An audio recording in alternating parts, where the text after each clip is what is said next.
반갑습니다. 구독, 좋아요 눌러주시고 큰 부자 되시기를 바라겠습니다. 자, 지금 이 CL 클래스 발표는 10월 21일 장전에 발표가 될 걸로 예상이 됩니다. 자, 항상 이제 날짜가 꽉 차서 FDA에서 통보를 좀 하죠. 자, 그렇게 좀 본다면 이 발표는 아마 21일 월요일이죠. 21일 월요일 날 장전에 나올 것 같습니다. 제가 보기에는 예전에 5월 달에도 FDA 허가 여부가 장전에 나왔죠. 5월 16일까지였죠. 그래서 16일 날 발표 피드백을 받고 지인회장께서 5월 17일 날 장전에 발표를 했습니다. 그러니까 그런 이 상황들을 보면은 이 클래스 발표도 날짜가 딱 정해져 있었죠. 날짜가 10월 20일 날 피드백 20일까지 피드백을 준다 이렇게 되어 있기 때문에 지금까지 상황을 보면은 FDA가 이렇게 피드백을 줄 때는 그 날짜를 꽉꽉 채워서 줬죠. 자, 그럼 이번에도 20일 꽉 채워서 21일 날 새벽에 발표가 장전에 발표가 되지 않을까 예상이 됩니다. 자, 그렇다면 클래스 깜깜이로 가는 거는 하나, 둘, 셋, 넷, 다섯, 여섯, 일곱, 여덟, 8일이죠. 8일. 거래일로 이제 8일이고 주간으로 보면은 2주가 남았습니다. 2주가 남아 있는 상황인데 어떻게 나올지는 아무도 모릅니다. 그런데 주가의 흐름을 보면은 이 메이저 세력들은 클래스 2가 나올 거다라고 보고 움직이고 있는 그런 모습이죠. 뚜껑을 열어보기 전까지는 알 수 없지만 이 메이저 세력들이 보고 있는 방향은 C2로 보고 있다. 이렇게 예상을 해볼 수 있습니다. 그러니까 주가를 이런 호재들이 계속 나오는데도 씹어 먹어버리죠. 계속 올려서 팔아버리고 계속해서 윗꼬리 길게 장대봉 이런 게 나온다라는 것은 갈 자리에서 그렇게 가지 못하고 계속 밀어버린다라는 것은 뭔가 상당히 찝찝하다라는 거다. 그렇게 생각합니다. 함께 하실 분들은 010-228-8113으로 문의 주시기 바랍니다. 자, 위험 신호 그리고 강홀딩 신호 이런 부분을 잘 구분을 하는 게 돈벼락의 기술이다라고 저는 보고 있습니다. 자, 예를 들어서 제가 이제 우리 회원님들에게도 그리고 우리 시청자분들에게도 한때 제가 마치 막 부탁을 하듯이 사실 뭐 아무 상관없죠. 팔든 안 팔든 제가 이렇게 뭐 추천한 종목도 아니고 그리고 이제 뭐 가지고 있는지 안 가지고 있는지도 모르는 상황이라서 뭐 아무 상관도 없습니다. 그렇지만 우리 시청자분들과 또 우리 회원님들 제가 보기에 이제 내려가게 뻔히 보이는 상황에 이런 부분을 제가 그냥 알려드리고 싶은 겁니다. 이런 부분에 대해서 지금 이 강력한 호재가 있었는데 여기서도 올라가다가 갈자리에서 여기서도 보시면 갈자리였죠. 갈자리. 자, 이렇게 가다가 224일선을 밟고 쭉쭉 올라가는 이런 흐름이었죠. 갈자리였는데 거래가 많이 없지만 갈자리에서 가는 모습 보였죠. 그러다가 음봉이 하나 나오는데 못 가버리죠. 이렇게 가다가 못 가버리죠. 뭔가 악재가 나왔던 겁니다. 악재가 갈자리에서 못 가고 거래에 실어서 장 때문에 났다. 이러면 일단은 상당히 경계를 무조건 들어가야 됩니다. 지금 계속 박스권이죠. 계속 박스권으로 가고 224일선 위에서 계속 놀고 있는데 이렇게 탁 나왔는데 이런 부분에 대해서 경고등을 탁 켜야 됩니다. 이거를 켜야 된다. 이렇게 가다가 갑자기 확 내렸다. 그래도 이제 지지받고 있죠. 그러면 얘가 깨지느냐 안 깨지는지 봐야 된다. 근데 그 다음날 보니까 어떻습니까? 갭으로 해서 밑으로 밀어버리죠. 어떤 악재가 떴을 거고 그 악재 이후에 이렇게 밀어내려 버리더라. 그리고 448선까지 그냥 밀어버리죠. 그러니까 이 매도 타이밍을 잡지 못하면 여기에서 매도하는 거는 괜찮았죠. 이게 8% 내려갔지만 그래도 이 박스권이니까 좀 많이 아깝긴 하죠. 여기서 매도 못한 게 아깝긴 하지만 나 여기서도 매도 못했는데 이 8% 내린 상태에 난 매도 못하지, 이렇게 고집을 부리면 안 되는데 이게 어렵습니다. 이게 어렵다. 그러다 올라가면 어떡할 건데 이렇게 되는 거죠. 근데 항상 살아남는 게 중요합니다. 생존이. 그리고 아주 큰 변경점이 생길 만한 이런 상황에서는 위험 관리를 하는 게 좋습니다. 일반적인 흐름이면 그렇게 안 해도 되겠지만 이건 합병이죠. 합병 이슈가 어그러지는 그런 상황이었다. 그러니까 지금 확 내렸죠. 이거 합병 이슈가 깨져 버리면 이거 심각한데, 이렇게 되는 거죠. 자, 그런 상황에서 그 다음날 아예 매도를 못하게 낮게 시작을 해가지고 마이너스 4%에서 마이너스 2%까지 좀 올려주다가 결국은 9% 또 빼버리죠. 이렇게 딱 내려가 버리면 요게 깨지는 분위기죠. 이 정도까지 이틀 동안에 거의 17% 내렸죠. 이틀 동안에 17%를 내려버리면 이건 못 팝니다. 이건. 그러니까 더 내리죠. 13%. 그럼 못 팔죠. 팔 타이밍을 놓쳐버리게 되면은 순식간입니다. 순식간. 이렇게 나와버리면 못 팝니다. 이거 못 판다. 이거 어떻게 팝니까? 올라가죠. 다시 올라가죠. 근데 여기에서 이렇게 내렸다가 이렇게 올려줬는데 이거는 다시 올라갈 만한 요인이 없었습니다. 요인이 다시 못 올라갑니다. 이거는 매도해야 됩니다. 매도. 그래서 여기에서부터 제가 좀 이렇게 올려줄 때 이거는 올라갈 수가 없다. PER이 지금 250이다.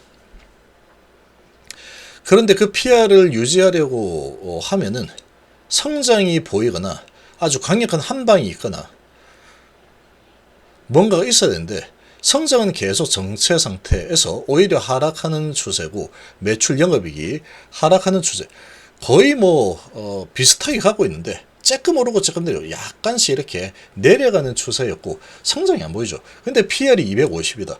250년을 벌어야지 이 주식을 내가 통째로 샀을 때 본전을 뽑아낼 수 있는 그런 상황이라는 겁니다. 이 250이 데려가면은 매출이 3천억, 그 다음에 3,500억, 그 다음에 3,700억, 4천억, 5천억, 7천억, 8천억 이렇게 쭉 올라가줘야지 매년 시간이 지날 때마다 이 PR이 250에서 180, 그 다음에 100, 그 다음에 80 이렇게 내려가는 거죠. 계속 수익이 점점점 늘어나는 상황이 되어야지, 순이익이 급증을 해야지 이게 성립이 되는 겁니다.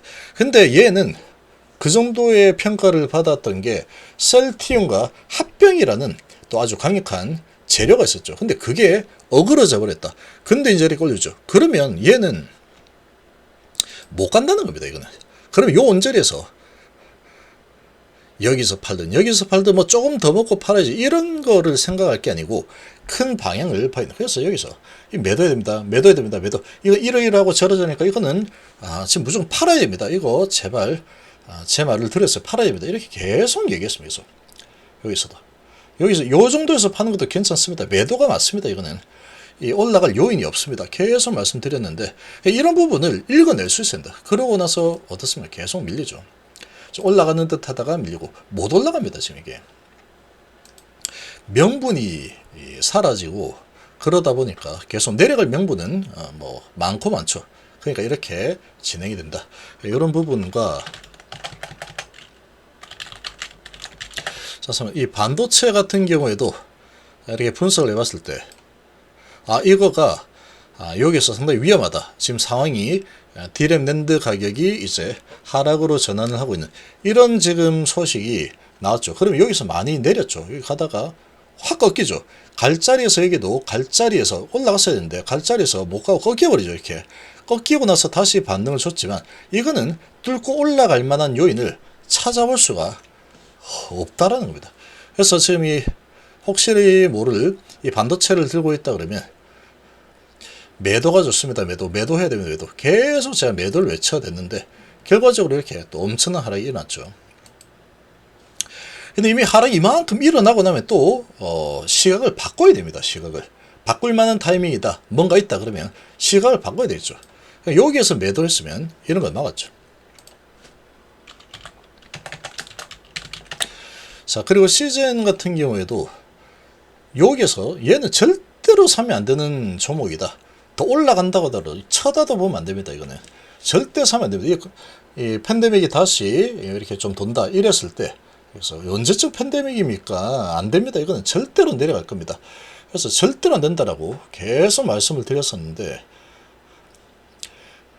요거를 이제 사 들어가려고 했던 분들이 제 말에 동의를 하고, 그래, 안 되겠다, 깔끔하게 포기하자, 이렇게 했다면 이 엄청난 이 하락을 방지를 했겠죠.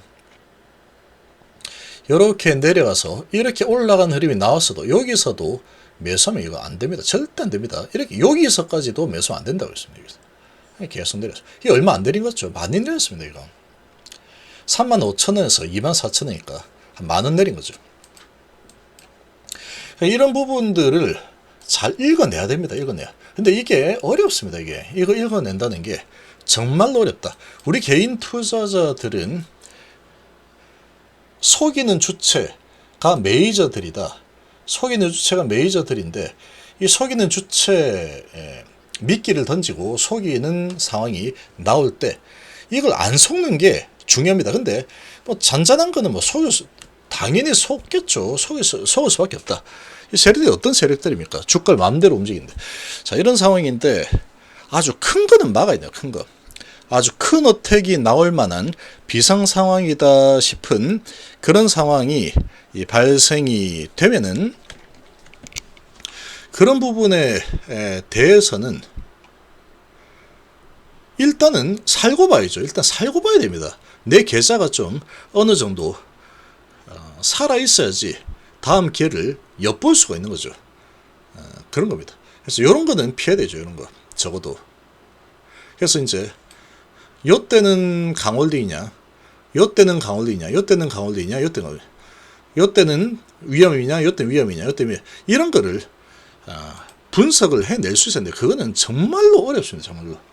이런 거를 찾아내는 게 그야말로, 예를 들면 여기서 이런 부분을 잘 감지를 했다라고 하면은 어마어마한 기회가 오죠. 엄청난 기회가 다시 오는 겁니다. 60%나 세이브해서 살 수 있는 기회가 오는 거죠. 이런 거를 계속해서 내가 발전을 하기 위해서 노력을 해야 됩니다. 뭐 이래도 저래도 막 오케이, 이래도 좋게, 오래도 저래, 이렇게 해가지고는 발전이 없다 라는 거죠. 발전하기가 좀 힘들다 라고 보시면 되죠. 그래서 이런 부분도 어떻게 하면 내가 잘 찾아낼 수 있을까, 이런 부분을 계속 고민을 합니다. 저는 계속해서 노력하고 고민하고 생각을 많이 해야 된다. 그리고 제가 차트를 엄청나게 많이 보기 때문에 여러 가지 차트들을 가지고 이건 이렇다, 저건 저렇다. 제가 이제 우리 회원님들에게 이렇게 계속 말씀드리죠. 이 차트가 이렇다, 이런 거 봐라, 이 갈짜리 소리 뭐 얘기해줘. 이런 부분들은 이 경험치가 쌓였으니까 그냥 이런 상황이면은 이렇다는 게 그냥 떠올라야 됩니다. 이런 게. 그래서 그런 차트들을 보고 상황이 이렇다 그러면 유상거를 보고 이렇게도 될 수 있겠구나, 지금 상황이 이렇구나, 이런 거를 잘 파악을 하는 게 정말 중요하다, 그렇게 좀 생각을 합니다. 아무튼 지금 뭐 제일 바라는 거는 시원해서 빨리 마무리 짓고 FDA 허가나고 더 이상 고민거리 없이 정말 무한 이 확장의 이 엄청난 약물 리보세라닙 HLB를 강력하게 지지하고 찬양하면서 이렇게 가는 게 정말 제 소원입니다. 소원. 그런 상황인데 이게 뭐 마음대로 안 되죠. 이게 FDA가 다 이렇게 결정하는 상황이다 보니까 뭐 어떻게 될지 모르는 겁니다. 그리고 이제 세력들의 이 의도가 어떻게 진행이 되고 있는지 이런 거를 읽어내는 게 절대로 쉽지 않습니다. 절대로.